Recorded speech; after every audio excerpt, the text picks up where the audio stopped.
नमस्कार, मैं कल्पेश चक्रवर्ती एक बार फिर से आप सभी का स्वागत करता हूं मेरे इस YouTube channel a new tricky era of chemistry with Kalpesh sir पर। देखिए, हम लोग पीएच कैलकुलेशन पढ़ रहे थे और पीएच कैलकुलेशन में लास्ट क्लास में आप लोगों ने डिस्कस किए थे कुछ आसान क्वेश्चंस, लेकिन आज की क्लास में हम लोग बात करेंगे ऐसे कंसेप्चुअल क्वेश्चंस के बारे में जो कि जनरली हर कंपटीशन में आप लोगों से पूछे जाते हैं। उससे पहले आप लोगों को एक छोटा सा टॉपिक पढ़ना पड़ेगा जिसे कहते हो आप लोग मोलरता और नॉर्मलता में संबंध, the relation between molarity and normality. अब मोलरता और नॉर्मलता के बारे में हम लोग डिस्कस करेंगे सॉल्यूशन वाले चैप्टर में, लेकिन उम्मीद करता हूं कि आपको कुछ कुछ इसका पता हो, तो उस बेसिस पे ही मैं डायरेक्ट इनके फॉर्मूलाज लिखूंगा। तो देखिएगा आप लोग, आपको शायद पता हो मोलरिटी कैलकुलेट करने के लिए विलेय की ग्राम में मात्रा लिखी जाती है। विलेय की ग्राम में मात्रा अपॉन मॉलिक्यूलर वेट अणुभार इसका और विलयन का आयतन लिखा जाता है जो लीटर में होता है। वैसे ही आप लोग नॉर्मेलिटी का फॉर्मूला देखेंगे तो विलेय की ग्राम में मात्रा अपॉन में आता है तुल्यांकी भार equivalent weight multiply by volume of solution. बोलो हो गया। अब ये दोनों फॉर्मूले आप लोगों ने छोटी क्लासेस में पढ़ा होगा। अब मैं क्या करने जा रहा हूं, मैं करूंगा नॉर्मेलिटी अपॉन मोलरिटी। नॉर्मेलिटी में मोलरिटी से डिवाइड करने की कोशिश कर रहा हूं। तो देखिएगा, ऊपर की तरफ तो आपके पास ग्राम वैल्यू ऑफ सोल्यूट आ गया, विलेय की ग्राम में मात्रा, बटे में आपके पास इक्विवेलेंट वेट आ गया, तुल्यांकी भार आ गया, साथ में आपके पास विलयन का आयतन आ गया है। क्लियर। अब मोलरिटी से इसको डिवाइड करूंगा। बोलो ये सारा पार्ट ऊपर की तरफ चला जाएगा। बोलो ऊपर गया अणुभार, साथ में विलयन का आयतन, और नीचे की तरफ आपके पास आ गई ग्राम वैल्यू। क्लियर। अब जो कैंसिल हुआ उसको मैं कर रहा हूं। बोलो ग्राम से ग्राम कैंसिल है, बोलो वॉल्यूम से वॉल्यूम कैंसिल है। नाउ आप लोग देखिएगा N upon M is equal to, बोलो ऊपर आ रहा है आपके पास अणुभार और अपॉन में आपके पास आ रहा है इक्विवेलेंट वेट तुल्यांकी भार। अब काम की बात सुनिएगा, आप लोगों ने छोटी क्लास में पढ़ा होगा कि भैया तुल्यांकी भार इक्विवेलेंट वेट कैसे कैलकुलेट किया जाता है। तो भैया इसका फॉर्मूला है अणुभार बटे x। अब ध्यान से समझो, इक्विवेलेंट वेट आपको कैलकुलेट करना है, फॉर्मूला मैंने आपको बता दिया मॉलिक्यूलर वेट अपॉन x। अब फिर टेंशन हो गई कि x का मीनिंग क्या होता है, तो बहुत ध्यान से समझिएगा, एक एक कंसेप्ट पर बात कर रहे हैं हम लोग। सबसे पहले मैं बात करूं अम्ल के लिए x का मीनिंग क्या होता है, फिर मैं बात करूं क्षार के लिए x का मीनिंग क्या होता है, और फिर मैं बात करूं कि सॉल्ट या लवण के लिए x का मीनिंग क्या होता है। तो ध्यान से समझिएगा, अम्ल के लिए जब भी बात करोगे x की, वो होता है क्षारकता उसकी।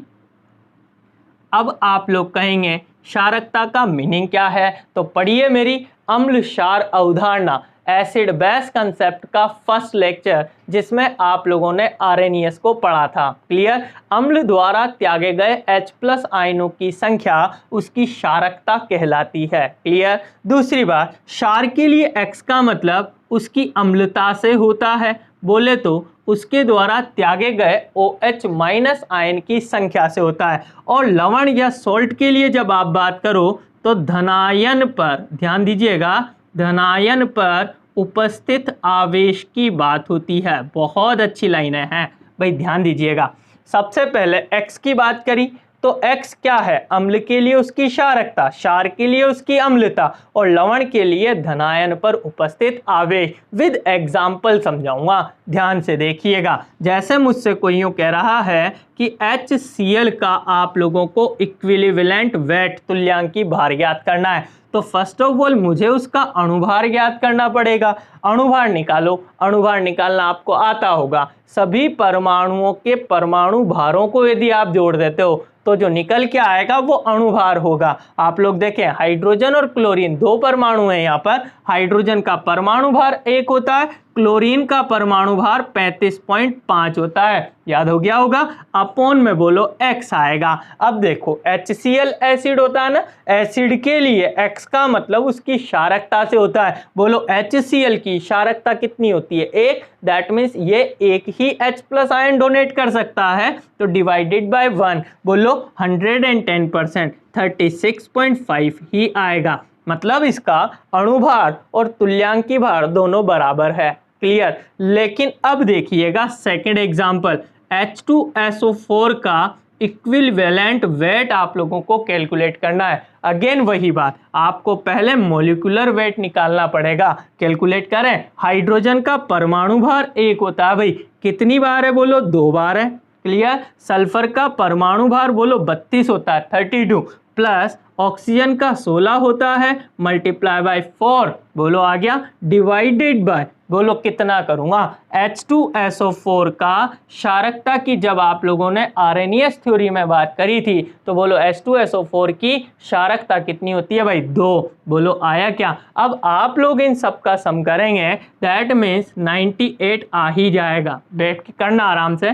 डिवाइडेड बाय 2 दैट मीन्स इसका इक्विवेलेंट वेट बोलो 49 आया कि नहीं आया? तो ये अम्ल की तुल्यांकी भार ज्ञात करने का तरीका था। वैसे ही मैं आप लोगों को सिखाऊं कि किसी भी क्षार की जब बात करते हैं, फॉर एग्जाम्पल मैं बात करूं कैल्शियम हाइड्रोक्साइड की, बहुत अच्छे से देखिएगा, का आप लोगों को तुल्यांकी भार ज्ञात करना है। ओके भाई, तो कैसे ज्ञात करेंगे? बोलो सबका आप लोग निकालेंगे। पहले अणुभार निकालते हैं। कैल्शियम का परमाणु भार 40 होता है, ओके भाई, प्लस ऑक्सीजन का होता है 16, हाइड्रोजन का होता है 1, मल्टीप्लाई बाय 2 बोलो 2 टाइम है, डिवाइडेड बाय बोलो OH माइनस की संख्या बोलो तो उसकी अम्लता की बात है। क्लियर।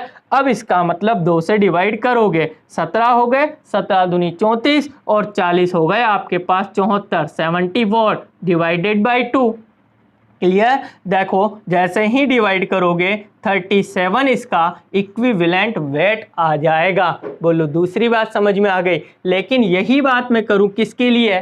सॉल्ट के लिए, लवण के लिए। तो देखिएगा, जैसे एक एग्जाम्पल हम लोग लें, यहाँ ले लेते हैं। जैसे मैं एक एग्जाम्पल लूं MgCl2 मैग्नीशियम क्लोराइड, बोलो ना तो ये एसिड है, नहीं ये बेस है। ये क्या है आपके पास? सॉल्ट। इसका आप लोगों को इक्विवेलेंट वेट कैलकुलेट करना है। बोलो मैग्नीशियम का परमाणु भार कितना होता है भाई? 24 होता है। क्लोरीन का कितना होता है? 35.5 मल्टीप्लाई बाय 2 हो गया भाई, डिवाइडेड बाय। अब है इंपॉर्टेंट बात, बताइएगा धनायन पर उपस्थित आवेश देखना है। यहाँ पर जो केटायन है आपके पास Mg, बोलो इसके ऊपर +2 चार्ज आएगा कि नहीं आएगा? दैट मीन्स इसको डिवाइड करेंगे आप 2 से, और इसको जब आप टोटल करेंगे तो 71 + 24 is equal to 95 divided by 2, that means 4.1 बोलो 47.5 ये इसका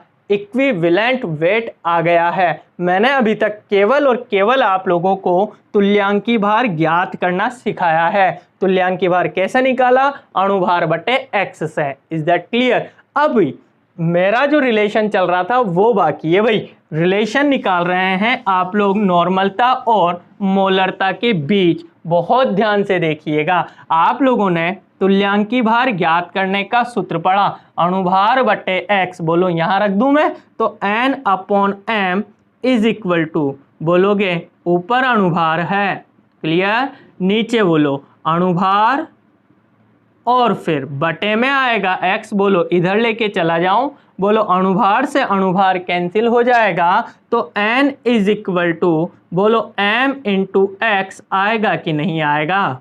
बोलो ना भाई।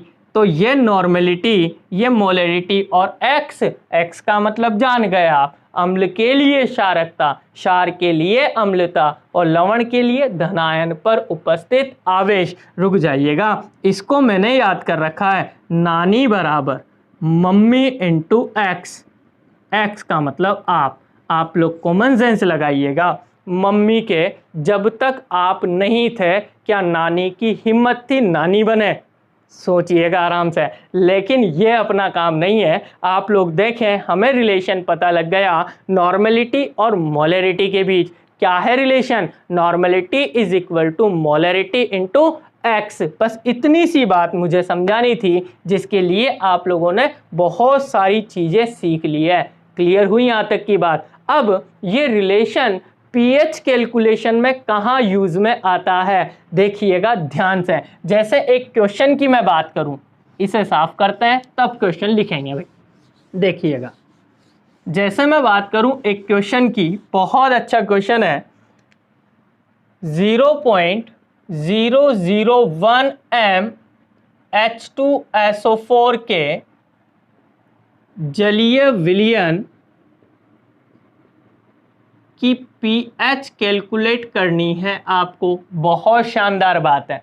अब आप सीखिएगा, तरीका वही करते हैं। वीडियो पॉज कीजिएगा, फिर क्वेश्चन सोल्व कीजिएगा और फिर आप और मेरे आंसर को मैच कीजिएगा। सही आए तो बहुत अच्छी बात है, नहीं आए तो फिर पूरे क्वेश्चन को ध्यान से समझना। देखो, आप लोग एक चीज नोटिस करें, इसने आपको जो कंसंट्रेशन दी गई है वो मोलरिटी दे रखी है। क्लियर? लेकिन आप लोगों को एक बात बता दूं कि पीएच की कैलकुलेशन हमेशा नॉर्मेलिटी से, नॉर्मलता से सॉल्व करेंगे।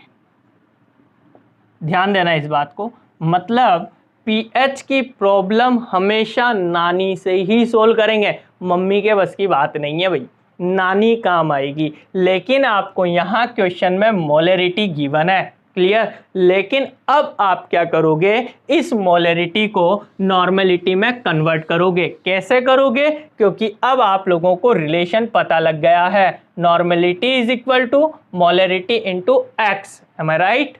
हो गया। अब आप लोग देखें, मोलरिटी आपको गिवन है 0.001 और अब कोई स्टूडेंट यदि यूँ कह दे कि मुझे x का मतलब नहीं पता है तो वीडियो बनाना बेकार है भाई। x का मतलब आप लोग जान गए, एसिड की बेसिसिटी, अम्ल की क्षारकता। बोलो H2SO4 की क्षारकता कितनी होती है? आंसर आना चाहिए 2। बोलो ये 2 होती है। डैट मीन्स आपके पास जो वैल्यू आई 0.002 n, बोलो इससे सॉल्यूशन होगा। समझ में आई मेरी बात? ध्यान रखना ये बात, पीएच की प्रॉब्लम कभी भी मोलरिटी से सॉल्व नहीं करते हैं। फिर सर, आपने पिछले वीडियो में तो सारी बातें मोलरिटी से ही करी थी, लेकिन भैया आप लोग एक बात ध्यान रखना, मैंने जो पहला क्वेश्चन कराया था उसमें आपके पास एसिड HCl था। सेकंड क्वेश्चन में आप लोगों के पास बेस NaOH था और थर्ड क्वेश्चन में जो एसिड था वो HNO3 था। आप नोटिस कीजिएगा, इसकी क्षारकता 1 है, इसकी अम्लता भी 1 है और इसकी क्षारकता भी 1 है। और अब आप लोग देखें, जब इनकी क्षारकता 1 है तो बताएं इसकी मोलरिटी और नॉर्मेलिटी सेम आएगी कि नहीं आएगी? जैसे मैंने कहा 0.01 m HCl विलयन था, बोलो m था, आप नॉर्मलता निकाल लो, बोलो 0.01 इंटू 1 ही तो करोगे। आई बात समझ में? इसलिए मैंने वहां इस कंसेप्ट को नहीं बताया था, पर आज जरूरत पड़ी क्योंकि H2SO4 की क्षारकता 1 से ज़्यादा है। समझ में आई मेरी बात? अब चले आगे की बात करते हैं। अब आपको ये समझ में आएगा कि भैया H2SO4 तो एसिड है और इसकी तो pH ही निकला रहा है, तो भैया pH निकालना आप लोगों को आता है, माइनस लॉग ऑफ, बोलो H plus ion. Is that clear? अब बताइएगा, ये जो कंसंट्रेशन आपको गिवन है, बोलो वो H प्लस आयन की ही तो है। और मैंने आपको कहा था कि पॉइंट में कभी मत रहने दो, इसे पावर में कन्वर्ट कर दो। क्या मैं इसे 2 × 10⁻³ n लिख सकता हूँ क्या? 100% लिख सकते हो। H प्लस की वैल्यू लिख रहा हूँ मैं यहाँ पर, ध्यान दीजिएगा। pH is equal to minus log of 2 × 10⁻³ अब यहाँ उसी स्टूडेंट को ये सारी बातें समझ में आएगी जिसने पिछले वीडियो को ध्यान से देखा है, क्योंकि मैंने वहाँ लॉग वाले क्वेश्चन करने के लिए आप लोगों को कुछ फॉर्मूलाज बताए थे, जिसमें एक फॉर्मूला देखिएगा, log m into n is equal to बोलो log m plus log n होता है। क्या ये याद आया आपको? अब आप देखिएगा log m into n, log m plus log n मैं करने जा रहा हूं, तो ph is equal to minus लगा हुआ है log 2, बोलो बीच में आएगा प्लस, लेकिन फिर log आ रहा है जिसके लग रहा है माइनस, तो प्लस और माइनस बोलो हो जाएगा माइनस, और फिर आपके पास आया log 10 की पावर -3। क्या इतनी बात आ गई समझ में? फिर आप लोगों को मैंने एक फॉर्मूला और बताया था log x की पावर n, फॉर्मूला क्या था? n log x। क्या मैं सही हुआ? अब आप लोग देखिएगा बहुत ध्यान से, log x की पावर n, बोलो ये 3 आगे आ जाएगा, in that case ph is equal to minus log 2, बोलो माइनस और माइनस प्लस हो जाएगा, और 3 log 10, बोलो ये हुआ आपका काम। अब सीखिएगा अगली बात बहुत अच्छे से, बोलो log 2 की वैल्यू मैंने आप लोगों को लिखाई थी, यदि याद कर ली हो तो अच्छी बात है, नहीं करी हो तो आज कर ही लेना, 0.3010। बोलो किसकी वैल्यू हुई है? log 2 की। नाउ बोलो pH इज इक्वल टू, ध्यान दीजिएगा, इसकी वैल्यू -0.3010। क्लियर?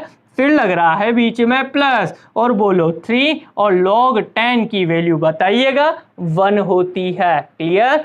अब आप लोगों को कुछ नहीं करना है, बस 3 में से इसको माइनस कर देना है, और ऑलमोस्ट 2.6 के आसपास आपका इसका आंसर आएगा। उम्मीद करता हूं आपको ये बात समझ में आई होगी, जबकि आपका आंसर यदि आप लोगों ने सोल्व किया होगा तो 3 आया होगा। ध्यान देना, ऐसा ऑप्शन हमेशा एग्जाम में दिया जाता है, जो आप लोग सोल्व करते हो तब आता है, और आपके 3 आया होगा, जो गलत है भाई, ध्यान देना, क्योंकि H2SO4 की क्षारकता 2 है, इसलिए इसकी नॉर्मेलिटी आप लोगों को कैलकुलेट करनी पड़ी, और आप लोग सॉल्यूशन इससे नहीं इससे करेंगे।